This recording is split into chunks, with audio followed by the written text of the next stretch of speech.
ሰላም ጤና ይስጥልኝ። በዛሬው የዜና ዝግጅታችን በዓለም አቀፍ ደረጃ ከፍተኛ ትኩረት የሳቡ አበይት መረጃዎችን እናጋራችኋለን። የአሜሪካው ፕሬዝዳንት ዶናልድ ትራምፕ በቻይና ያደረጉትና ታሪካዊ የተባለው ጉብኝት ማጠናቀቂያ፣ ትራምፕና ዢ ጂንፒንግ በኢራን የኒውክሌር ጉዳይና በጦር መሳሪያ አቅርቦት ላይ የደረሱት መግባባት፣ የኢራን ወታደራዊ አቅም በከፍተኛ ሁኔታ ቀንሷል የሚለው የአሜሪካ ማዕከላዊ እዝ መግለጫና የሲአይኤ ተቃራኒ ሪፖርት፣ በሆርሙዝ ወሽመጥ አካባቢ የተፈጸሙ የመርከቦች መያዝና መስጠም ክስተቶች፣ እንዲሁም በኒውዮርክ ከተማ ምስጢራዊ የቻይና ፖሊስ ጣቢያ ሲንቀሳቀስ ተገኝቷል በተባለው ግለሰብ ላይ የተላለፈውን የጥፋተኝነት ውሳኔ በዝርዝር እንመለከታለን። አብራችሁን ቆዩም። ወደ ቻይና የተጓዙት የአሜሪካ ፕሬዝዳንት ዶናልድ ትራምፕ 2 ቀናት የቆየውን እንዲሁም እጅግ ውጤታማና የማይረሳ ሲሉ የገለጹትን ከፕሬዝዳንት ሺ ጂንፒንግ ጋር የተደረገ ንግግር አጠናቀው ወደ ዋሽንግተን እየተመለሱ ነው። የቻይና መገናኛ ብዙሃንም የትራምፕን ጉብኝት ታሪካዊና ታላቅ ምዕራፍ ሲሉ ገልጸውታል። መሪዎቹ በሁለቱ ሀገራት መካከል አዲስ ገንቢ ስትራቴጂክና የተረጋጋ ግንኙነት እንዲኖር መሰረት መጣላቸውን በዘገባቸው ጠቅሰዋል። በዛሬው የጉብኝቱ መጨረሻ ቀን በተሰጠው ጋዜጣዊ መግለጫ መሪዎቹ ስለ ንግድ፣ ኢራንና ሌሎች በርካታ ነገሮች የሁለትዮሽ ንግግር እንዳደረጉ ተገልጿል። ሁለቱም ወገኖች ስለ ንግግሮቻቸው ይዘት ዝርዝር መረጃ አልሰጡም። በተለይም የውጥረት ምንጭ ስለሆነው የታይዋን ጉዳይ አላነሱም። ምንም እንኳን ፕሬዝዳንት ትራምፕ ወደ ቻይና የተጓዙት በርካታ የአሜሪካ የቢዝነስ አመራሮችን አስከትለው ቢሆንም በጉልህ የሚጠቀስ አንድም የንግድ ወይም የፖሊሲ ስምምነት ላይ አልተደረሰም ተብሏል። ቻይና ከጥቅምት ወር አንስቶ ከተለያዩ ሀገራት ጋር የንግድ ስምምነቶችን ስትፈጽም ነበር። ጥር ላይ የቻይናና ደቡብ ኮሪያ የቴክኖሎጂ ንግድ እንዲሁም የትራንስፖርት ትብብራቸውን የሚያጠናክሩ በርካታ የኤክስፖርት ኮንትራትና ስምምነቶችን ተፈራርመዋል። ታሪፍን በተመለከተ ከዋሽንግተን ጋር ውጥረት ውስጥ የገቡት ቻይናና ካናዳም ከረጅም ጊዜ ሻከረ ግንኙነት በኋላ አንዳቸው የሌላኛቸው ምርት ላይ የሚጣል ቀረጥ ለመቀነስ ተስማምተው ነበር።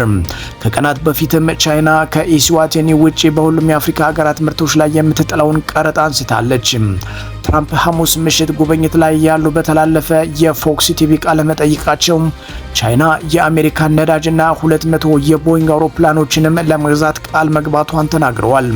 እስካሁን ግን ከቻይና በኩል ስለዚህ ጉዳይ አስተያየት አልተሰጠም።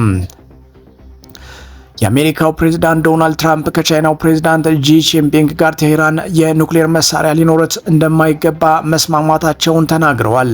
ፕሬዝዳንቱ የ2 ቀናት ጉብኝታቸውን አጠናቀው ከመመለሳቸው በፊት በሰጡት ቃለ ምልልስ ላይ ከፕሬዝዳንት ዢ ጂንፒንግ ጋር ሌሎች ሊፈቱ የማይችሉትን በርካታ ችግሮችን ፈተናል ብለዋል።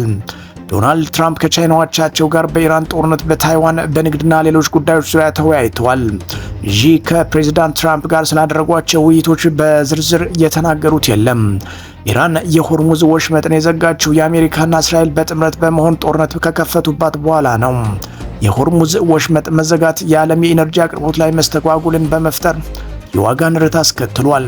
የቻይና ውጭ ጉዳይ ሚኒስትር ከዚህ ቀደም ባወጣው መግለጫ ይህ መፈጠር ያልነበረበት ግጭት የሚቀጥልበት ምክንያት የለም ብሏል። ትራምፕ በፎክስ ኒውስ ሄኔቲ ፕሮግራም ላይ ባደረጉት ቃለ ምልልስ ወቅት ቴህራን ላይ ያላቸው ትዕግስት መሟጠጡን ሲገልጹ ከዚህ በላይ ትዕግስት ሊኖረኝ አይችልም፣ ከስምምነት መድረስ አለባቸው ብለዋል። በተጨማሪም ትራምፕ ሐሙስ ዕለት ከዢ ጂንፒንግ ጋር በነበራቸው ውይይት ቤጂንግ ለኢራን ጦር መሳሪያ እንደማታቀርብ መናገራቸውን ገልጸዋል። ጦር መሳሪያ እንደማይሰጡ ገልጸውልኛል። ይህ በጣም ትልቅ ንግግር ነው ያሉት ዶናልድ ትራምፕ ቤጂንግ የሆርሙዝ ወሽመጥ ዳግም መከፈቱን እንደምትደግፍም ተናግረዋል።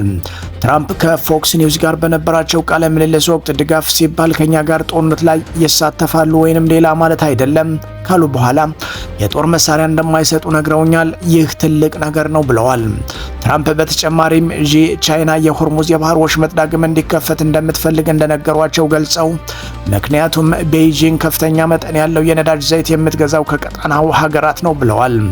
ብዙ የነዳጅ ዘይታቸውን የሚገዙት ከዚያ ነው። እናም ያንን ማድረጋቸውን መቀጠል ይፈልጋሉ ብለዋል። ትራምፕ አክለውም የሆርሙዝ ወሽመጥ ክፍት ሆኖ ማየት ይፈልጋሉም ብለዋል።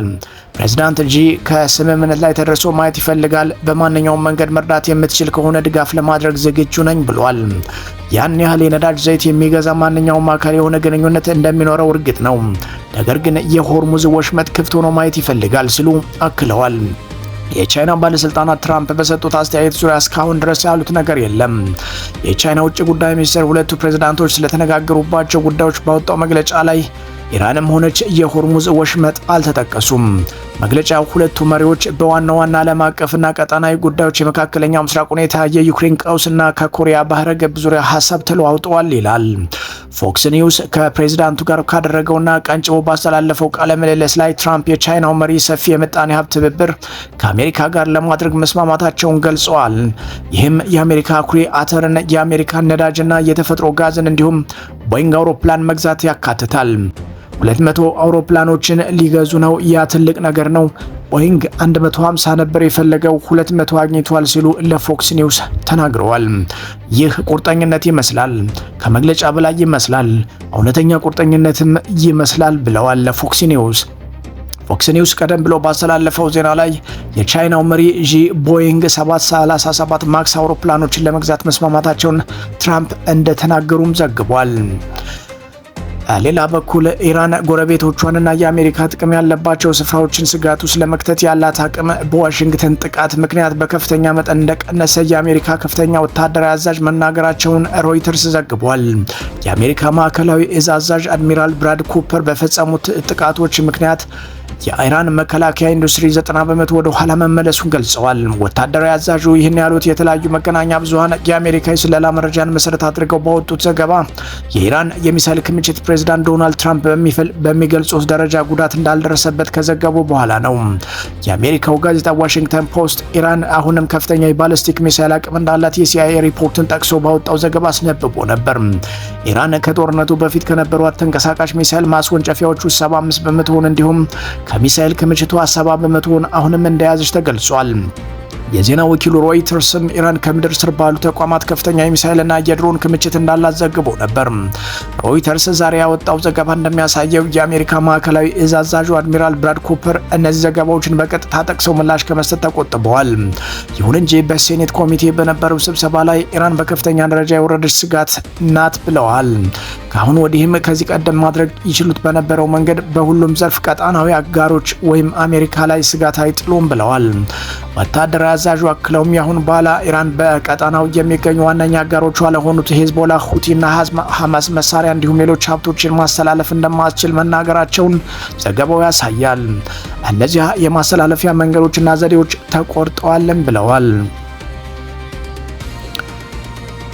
በተያያዘ ዜና በተባበሩት አረብ ኤምሬቶች መልህቁን ጥሎ የነበረ መርከብ ተይዞ ወደ ኢራን መወሰዱንና ሌላ መርከብ በተፈጸመበት ጥቃት መስመጡ ተገለጸ። በሆርሙዝ ወሽመጥ የሚጓዙ መርከቦችን በተመለከተ የተፈጠረው ውጥረት እንዲባባስ ላደረጉት እነዚህ ክስተቶች እስካሁን ኃላፊነት የወሰደ አካል የለም ተብሏል። ቫንጋርድ የተሰኘው የማሪታይም አደጋ አስተዳደር ኩባንያ እንደገለጸው ከሆነ ግን መርከቡ በኦማን ባህረ ሰላጤ የተያዘው በኢራን ወታደሮች ነው። የዩናይትድ ኪንግደም የማሪታይም ንግድ ኦፕሬሽን ድርጅት በበኩሉ በአሁኑ ሰዓት መርከቡ ወደ ኢራን ግዛት ውስጥ ወደሚገኘው የውሃ ክፍል እየተጓዘ ነው ብሏል። ቢቢሲ ቬሪፋይ ማሪን ትራፊክ ከተሰኘው የባህር ጉዞ መከታተያ ድረገጽ ያገኘው መረጃ እንደሚያመለክተው መርከቡ ረቡዕ ዕለት መርከቡ ከሆርሙዝ ወሽመጥ አቅራቢያ ከኤምሬቶች ፋጃይራህ ወደብ 70 ኪሎ ሜትር ርቀት ላይ ነበር። ሁቢ ቾዋን የተባለው ይህ መርከብ አስተዳዳሪዎች ለቫንጋርድ እንደገለጹት መርከቡ የንግድ መርከቦችን ከባህር ወንበዴዎች ለሚከላከሉ የደህንነት ተቋማት የጦር መሳሪያዎች ማከማቻ ሆኖ ያገለግል ነበር። ቢቢሲ በመርከቡ ላይ ምን እንደነበር ወይም በማን ጥቅም ላይ ይውል እንደነበር ማረጋገጥ አልቻለም። የአሶሺየትድ ፕሬስ ዘገባ እንደሚያመለክተው ክስተቱ የተፈጸመው አንድ የኢራን ከፍተኛ ባለስልጣን ቴህራን በወሳኙ የባህር መተላለፊያ ላይ ያላትን ቁጥጥር በድጋሚ ከገለጹ በኋላ ነው። ሌላ ባለስልጣን ደግሞ ከአሜሪካ ጋር ግንኙነት ያላቸውን የነዳጅ ጫኝ መርከቦች የመያዝ መብት አለን ብለው ነበር። ይህ መርከብ መያዙ የተሰማው የህንድን ሰንደቅ ዓላማ የሚያውለበልብ መርከብ ረቡዕ ዕለት በኦማን የባህር ዳርቻ ላይ ጥቃት እንደተፈጸመበት ከተገለጸ በኋላ ነው። ሀጂ አሊ የተባለው መርከብ በኦማን ባህር ዳርቻ እንደሰመጠ ተገልጿል። መርከቡ የሰመጠው በድሮን ወይም በሚሳኤል በተፈጸመበት ተጠረጠረ ጥቃት ፍንዳታ ከተሰማ በኋላ መሆኑን የቫንጋርድ መረጃ ያሳያል። የህንድ ባለስልጣናት ዛሬ ባወጡት መግለጫ በመርከቡ ላይ የነበሩ የህንድ ዜግነት ያላቸው ሰራተኞች በሙሉ ደህንነታቸው ተጠብቋል። የኦማን ባለስልጣናት ላከናወኑት የነፍስ አድን ስራ እናመሰግናለን ብለዋል። መርከቡ ላይ የነበሩ 14 ሰራተኞች በኦማን ባህር ዳርቻ ዘብ አባላት አማካኝነት ወደ ሀገሪቱ ዲብ ወደ መወሰዳቸውን የህንድ ባለስልጣናት ጠቅሰዋል። በመጨረሻም የቻይና መንግስትን በመወከል አሜሪካ ውስጥ ምስጢራዊ ፖሊስ ጣቢያ እንዲከፈትና እንዲንቀሳቀስ ድጋፍ አድርጓል የተባለ አሜሪካዊ ዜጋ ጥፋተኛ ተባለ። ሉ ጁዊንግ ዋንግ የተባለው የ64 ዓመት ግለሰብ ነው። ኒውዮርክ ማንሃተን ውስጥ የቻይናውያን በተባለው አካባቢ ከአውሮፓውያኑ 22 ጀምሮ ለቻይና የህዝብ ደህንነት ሚኒስቴር ፖሊስ ጣቢያ ከፍቶ እያንቀሳቀሰ በመገኘቱ ፍርድ ቤት ጥፋተኛ ብሎታል። ጉዳዩን የሚመሩት የኤፍቢአይ ረዳት ዳይሬክተር ጄምስ ሲ ብራንክሌ ጁኒየር ሉ ጁዋንግ ኒውዮርክ ውስጥ የሚገኘው ፖሊስ ጣቢያ ተጠቅመው የቻይና መንግስትን ፖለቲካዊ አጀንዳ በማራመድ የቻይና ተቃዋሚዎችን ኢላማ አድርጓል ብለዋል። በ53 ዓለም ሀገራት ውስጥ ቢያንስ 100 እንደዚህ አይነት ጣቢያዎች እንደተገኙ መረጃዎች ያመለክታሉ። የመብት ተሟጋች ቡድኖች የቻይና መንግስት ውጭ ሀገር የሚገኙ የቻይና ተወላጆችን ለማስፈራራትና ለመከታተል እነዚህን ጣቢያዎች ይጠቀማል የሚል ክስ ያሰማሉ።